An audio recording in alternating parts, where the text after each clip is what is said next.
Hey everybody, how are you? It's Jeff Gellman of Solid Canine Training with my What Would Jeff Do dog training tip of the day.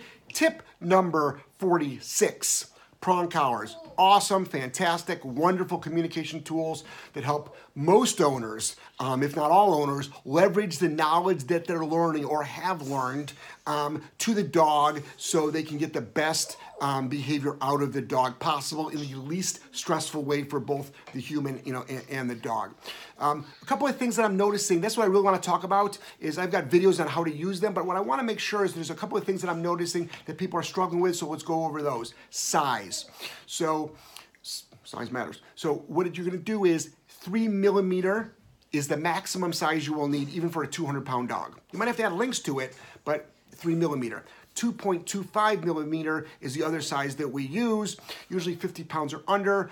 For all my folks over in the metric system, which is most of the world, by the way, you're looking at about 22 kilos, 22 kilos and over. So, in under on the 2.25. You want it up high and snug on the dog's neck. You don't want it to be falling down. If you're in between sizes, you might want to, if you're doing a 3 millimeter, you might want to step down to a 2.25, or you might want to just have it a little bit snug. You're not going to choke the dog, don't worry about it. Prong collars don't hurt dogs, they don't make dogs aggressive, all that nonsense you hear, this is not the forum for that because we know that's not true. We've never seen it thousands of dogs. Also, it's not just something you've got on your dog that you're sort of just like holding the dog back. So ironically, this afternoon on the east side of Providence, when I was running the kids around in different classes, I saw 4 people all using prong collars. Kudos to them. But they had their dogs out in front of them, not pulling yet, but they were in the pull position. And that's not the way a prong collar is going to be used. You're not going to hurt your dog, but that's not how it's supposed to be used. It's supposed to be used to help with your healing next to you. So what you're going to do is the dog should be at your left, at your right, next to you. Don't let the dog pull on it. If you're letting the dog always pull on it, you're using it wrong. So what you want to do is you want to be able to give information to that dog in a quick way. You're not pulling the dog back. That actually can agitate your dog. It's that pop. It's that quick pop. It acts like a martingale, so it's a quick pop. Speaking of a martingale, make sure that you've got a D-ring. The leash is on the D ring, which is the ring that spins around. Then there's the dead ring, which doesn't spin around.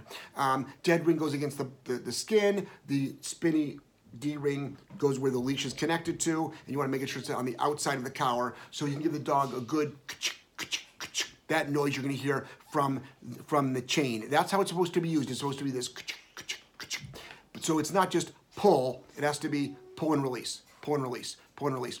Do that prior to the dog pulling, prior to the dog, lunging. You want to be able to give information to the dog when it's at its least aroused.